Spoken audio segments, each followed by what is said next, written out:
Welcome back. In this video, we will take a look at the role of reinforcement in a behavior, and in this case, the example of alcohol consumption. So we will view alcohol consumption as an example of operant behavior maintained by its consequences.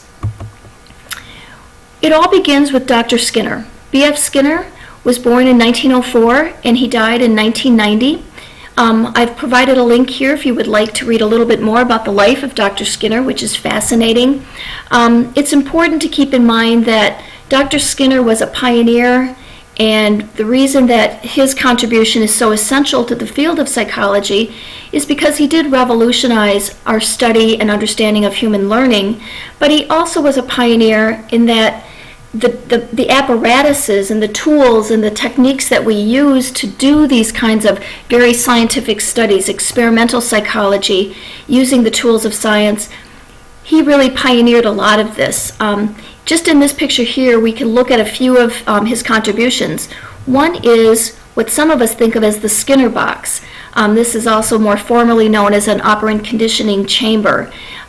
Today, you could pick up a catalog. Probably many different companies make these things, and order one, and it will be shipped to you to your specifications. But back in the 1930s and 40s, when Dr. Skinner was starting his research and trying to come up with ways to test some of his ideas, these objects didn't exist.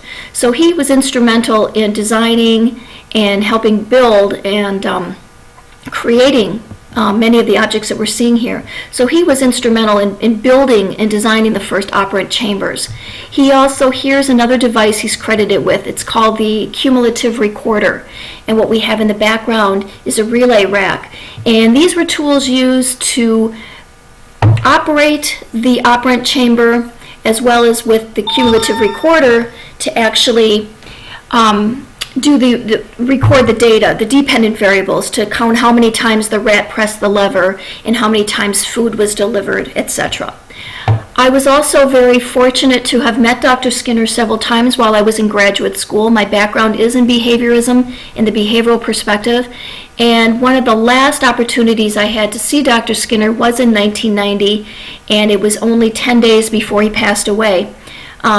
In 1990, the American Psychological Association held its annual meeting in Boston, and Dr. Skinner was awarded the Lifetime Achievement Award.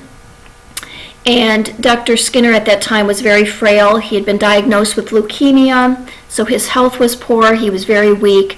But to the end, Dr. Skinner continued to give talks when he was feeling up to it, and he did attend this meeting and stood up in front of the convention hall and all of the attendants at this meeting and basically reiterated his position that behavior is controlled largely by environmental stimuli, and that psychologists who focus too much on the mind and cognitive factors are wrong, and that his perspective, the behavioral perspective that he proposed and advocated, was the more accurate and probably the better way to study human behavior. So Dr. Skinner's was a very interesting figure, also a controversial figure, depending upon whether you agree or disagree with his assessment.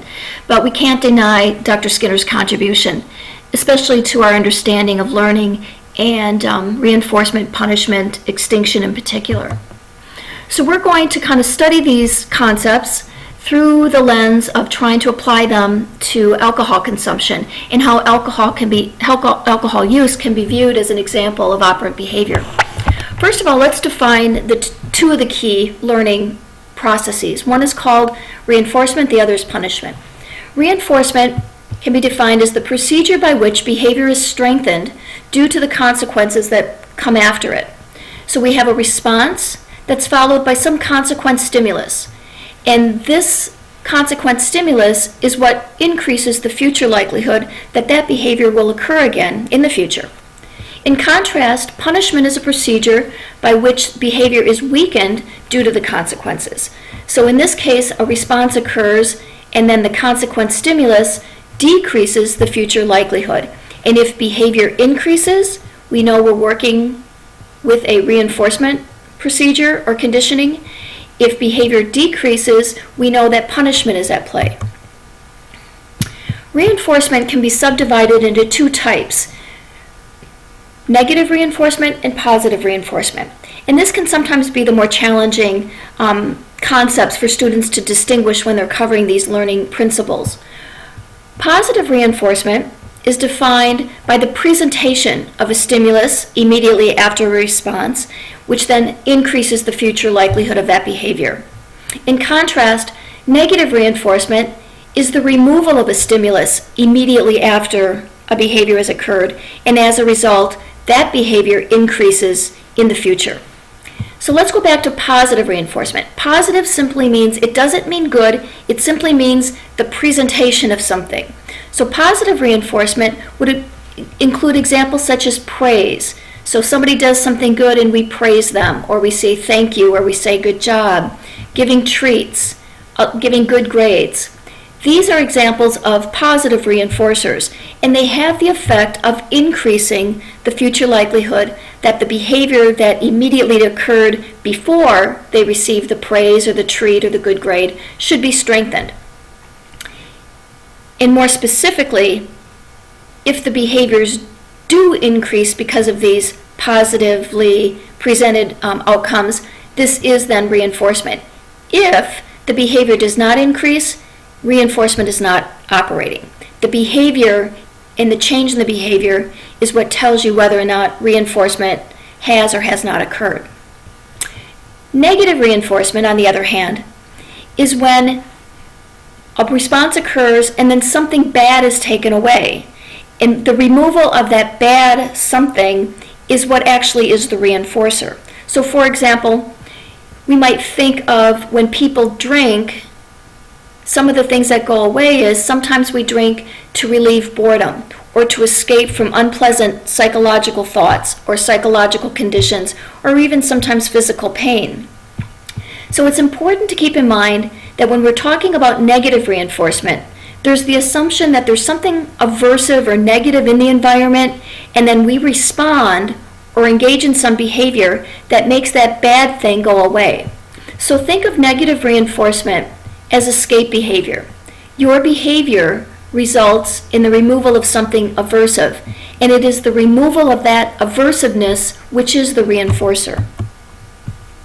And so when we apply these concepts to drinking, what are some of the positive reinforcers, the good things that are added to our world when we drink, versus the negative reinforcers, which would include things that are taken away when we drink, the bad things that go away? So if we look at positive reinforcement, we think of some of the things that we gain access to when we drink, such as social situations. Drinking is often a social experience for many of us, the pleasant taste of the alcohol, as well as that dopamine-produced buzz, which occurs when we drink alcohol, which in turn releases the dopamine in those reward centers of the brain. So the point is, the behavior is drinking. The immediate consequence is things such as the dopamine buzz, the good taste that the alcohol produces in our mouth, or the social context in which the drinking occurs. These would be examples of positive reinforcers, specifically if the individual is more likely in the future to drink again in order to gain access to these sorts of things. In contrast, some people, and at different times some of us, drink to escape from bad things. This would be an example of negative reinforcement. So if we drink to escape from unpleasant feelings or unpleasant situations, or in some cases if we are physically dependent on alcohol and we drink to escape from our withdrawal symptoms, that would be an example of negative reinforcement operating to control that behavior. It's important to keep in mind that things such as hangovers and getting DUIs, driving under the influence tickets, are not reinforcers. They're not negative reinforcers. They're actually punishers if you think about it, but the problem is they don't often have a punishing effect. They're intended to reduce our alcohol consumption, or at least to reduce excessive alcohol consumption. But the problem with hangovers and DUIs, for example, is that they're too delayed in time. And there's also a psychological kind of game we play that many times when we're drinking, we don't believe that these things are going to happen to us. So we don't they don't then have as much of an influence on our immediate behavior. So one general rule when we're looking at reinforcement and punishment, it's the closeness in time between the behavior and the consequent outcome that seems to play an important role.